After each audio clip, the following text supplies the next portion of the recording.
Hello, everybody. Here we are again, and on our Thursday interview for Global Missions Project. And I'm hoping that many of our Global Missions Project participants and friends are watching today because you're going to meet a wonderful young couple that we have just met just within the last few weeks. And they're doing something really extraordinary in Guatemala, in Guatemala City, and actually out in other parts of the country as well. And you're going to be finding out more about that as we talk to them. So I'm not going to waste any more time, and I want to bring on Mario and Majo, who are in Guatemala City, and let's bring them on now. Hello. Hi, hello. Hey, good to see you. Good to see you. Hey, I'm so excited because when we were there just a few weeks ago with Metro Big Band, and I had an opportunity to see the work that you're doing and the things that you're doing there, and I can't wait for you to share those with our friends that are going to be watching today. Without wasting any more time, let's dive right in and start things here. First of all, each of you tell me just a little bit about your backgrounds. Where did you both grow up with musical families or anything like that? How about you, Mario? In my family, my grandmother used to be a singer. I never had the chance to listen to her singing. She's still there, but she retired the moment she got married. So I grew up with the legend of my grandmother singing in the radio when, at the time where the radios were live, and it's been around the music, but not music education actually. Yeah. Now, was that in Guatemala? Yes, in Guatemala. Yeah. Okay, so are both of you from Guatemala originally? Yes, both of us. Majo, how about you as far as your background, a little bit as far as music and other things? Okay, well, my family is not a musician family, but they are certainly very fanatic. They are music lovers, and in my home, my father always tried to learn to play piano or guitar, always listening to that good rock and good oldies and classical American standards. So are very enthusiastic about music and very supportive with me because I was a 9-year-old girl trying to act and to sing, and they were very supportive. They were like, "Yes, go, do it." So it was nice at home. Well, so the arts have been instilled in you in terms of multiple arts and being involved in the artist community, if you will. Yes. So well, that is really exciting. Now both of you have received some either arts or music training. Where did you receive that, Mario? How about you? So I always liked it to sing. I always did the karaoke stuff, and I remember my dad encouraged me to get into a competition because I always was singing at home, and I had to make a recording.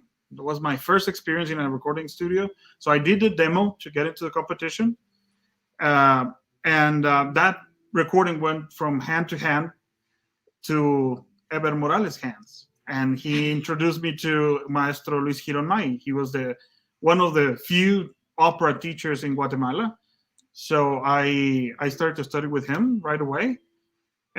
But for music education properly, I kind of did it by myself at that time, and then I just got enrolled into the conservatory, and I started to do it properly, in the way it's supposed to be done. I didn't realize that Eber had been one of your mentors in terms of kind of promoting you. That's yeah, it was him. It was him. And for any of our listeners today, Eber Morales is our primary mission partner and host in Guatemala, and has been a great blessing to the Global Missions Project over the years. Majo, how about you as far as your education? Well, I started very young at school first with joining the theater group and the chorus, and yes, my family was very enthusiastic. So I enrolled at 14 years old to this company that make like musicals, and so I love to be on stage and everything. But my teacher was a clarinetist and a saxophonist, and we will looking for repertoire, and then I got into summertime in Porgy and Bess aria, and I was like, oh, this version is sing as opera. It's not the jazz version, but this soprano is singing this beautiful with orchestra and everything. I was like, oh my God, this exists. And my teacher told me, oh, you should. This is a lyric approach of the voice, and the voice has these capabilities. So you should like try to imitate that. So that was my first approach to opera. And then I started with Phantom of the Opera pieces, musical theater, and all of that. And then I discovered La Bohème. That was my first aria that I listened, and I wanted to perform. But my teacher wasn't an opera teacher, so I started looking for somebody to help me with that. The only teacher in Guatemala in that time was Mario's teacher, but he was full all schedule, so I didn't have the opportunity to come with him. But that was in 2006. That was the first opera in the National Theater here. So we have a very short history of opera here in the country. And I read the newspaper, and because I love so much the opera, and I knew one aria. I mean, nothing. But I saw that they were doing the first audition for the opera that was going to be in the National Theater. And I said, oh my God, I have to go to that. But I didn't know anything about that properly. So I went with my recorder and my CD with my track, like a karaoke thing, to my audition. And I was very excited with my piece of La Bohème, and I put my recorder, and of course Mario's teacher was there, and the producers of the opera, and they said, what she's doing? What is that little thing she's bringing? Exactly. So I was like a little misfit there, because I supposed to sing with the pianist and everything. I sang. Of course, everybody was like, and I thought in my mind, oh my God, I probably I was the best or the worst, because everybody's looking at me. Nobody said anything. Exactly. Everybody was like, but I love so much opera, and I really wanted to join this teacher. And that was one of the students of that teacher also did lessons. So she told me, okay, you have potential, and it seems that you love this music, and you should study that. So that was my first thing, and it's a very nice story, because Mario was in that audition. There's the first time I saw her. Aha. Yeah. And my dream was to enroll to the conservatory. I was in this private musical theater company and everything, but I wanted to study music, and I wanted to enroll to the conservatory. So the teacher told me, okay, I have a space. I can make a space for you. And I enrolled to the conservatory. And that was a Saturday. On a Wednesday, I was in my first lesson in the conservatory, and suddenly I felt like somebody poking at me and said, you were on Saturday in an audition, right? With a recorder, with a CD. With a CD player. Singing with a CD player. And it was that was me. And that was Mario. That's how we met, actually.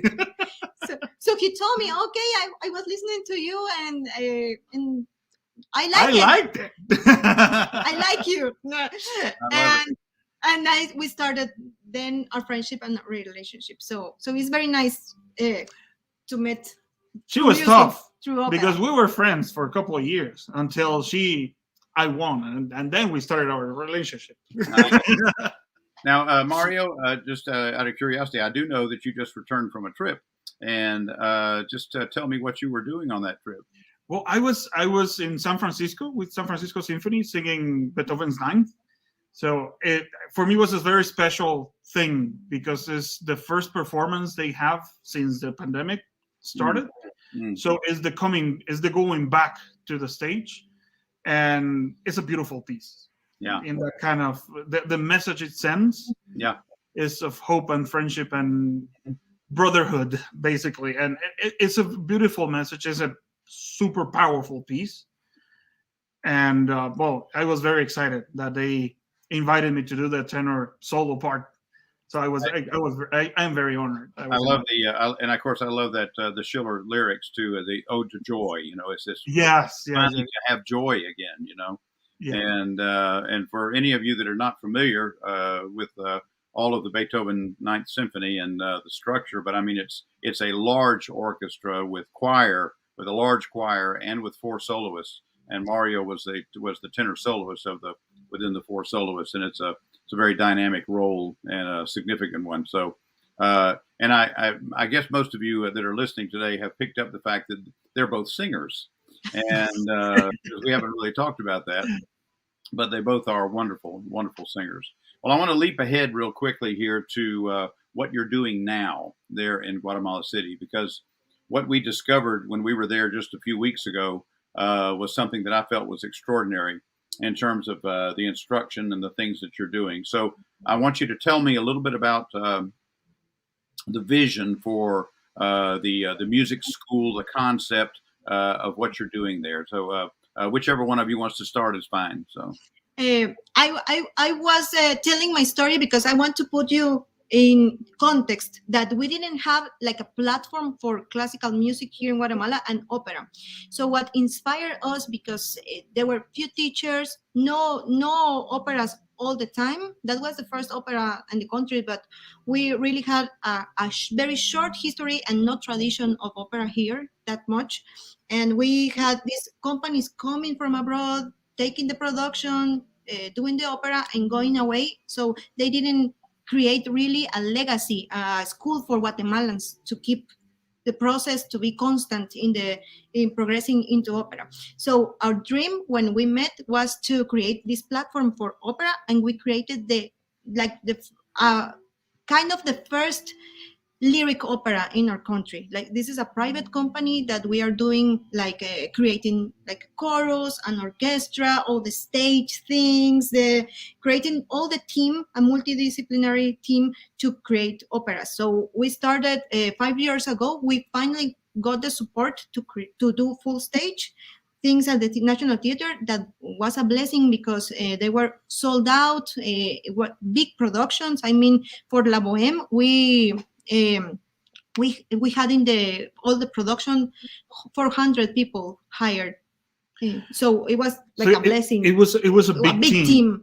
The good thing we achieved in this project is that we got involved a lot of young people, young people that are art lovers, and as when Majo says, a multidisciplinary thing is that there are no workshops, there are no places to build sets, to make costumes. So we found a lot of very, very talented people in very diverse disciplines to design costumes, to design sets, engineers that they want to take part in this crazy project we have.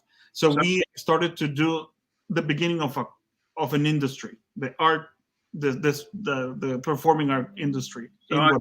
So we're not just talking about singing. We're talking about all of the staging, all of the building of the sets, all of the whole designing and building stuff. And actually, we had to go at most of the time to the places that were building stuff, to supervise, to see if it would fit on stage, or if it was safe for the singers, or if it was safe for the chorus to be on, or how many chorus members we could put on the stage on top of this structure. So we had to get involved in a lot of stuff that many actors don't get involved in, but we had to build it from scratch, because as Majo said, the companies that came to Guatemala to do productions, they were living, but they were not leaving stuff here. So the people in Guatemala were not learning new skills or learning new methods to do stuff. So you mentioned getting young people involved. So you were having young people who were learning as they were working.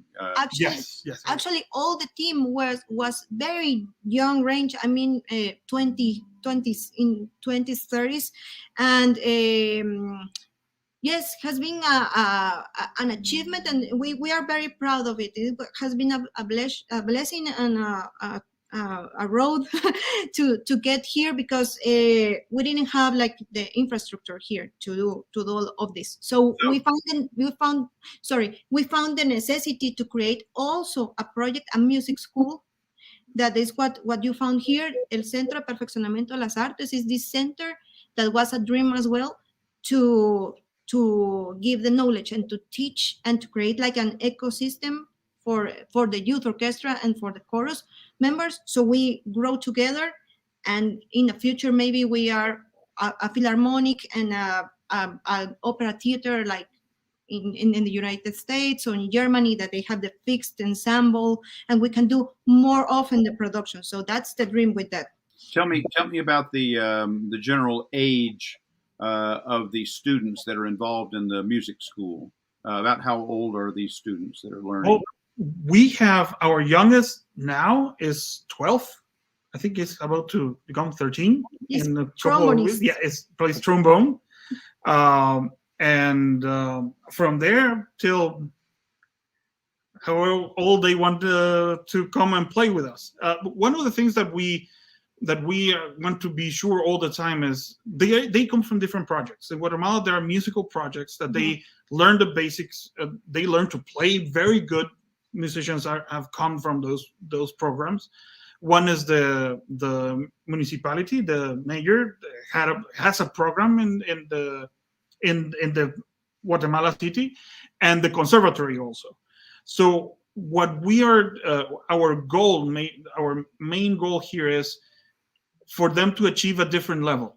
The problem sometimes is that because they learn their instrument and they learn it as a solo, and it's great, but we try to help them to achieve another level. Like, for example, if they want to try to get a scholarship in a university or conservatory abroad, we try to make them we bring them the standard, and it's like, you need to fill this, and we're going to help you to fit in this thing that they're asking in, let's say, in Rome or in Milano or in France. So what we want to do is for them to achieve their best. Now, the students that's our main goal. Okay, let's go back to the students that are, I'm going to call it, say, beginners. They're just starting to learn an instrument. Where do you have anything to do with starting them, or are they coming from other programs? Or tell me.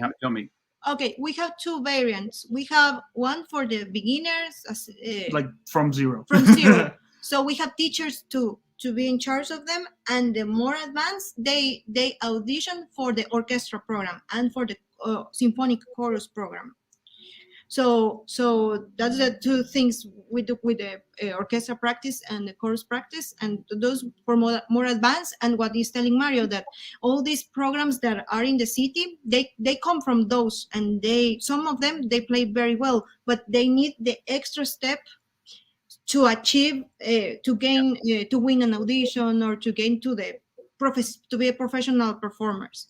To all of our listeners today, when I was there just a few weeks ago, their orchestra was playing for the very, very first time the Schumann Symphony No. 4. And so I heard them start the Symphony No. 4 from their very, very first rehearsal. And frankly, knowing the level of many of the players, I was impressed with that. And their conductor, Jairo, is really a fine conductor and doing a great job with them.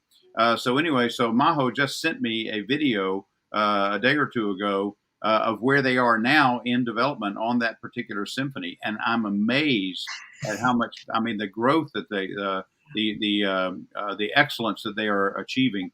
And I believe also, if I'm not mistaken, that just not too long ago, the orchestra actually performed the Beethoven Symphony No. 5. Is that correct? Yes. Yes, they did. Yeah. Yes. So we are putting those challenges, difficult repertoire, and trying to get teachers for them, trying to do harder challenges. So we raise the level, and they learn from the practice.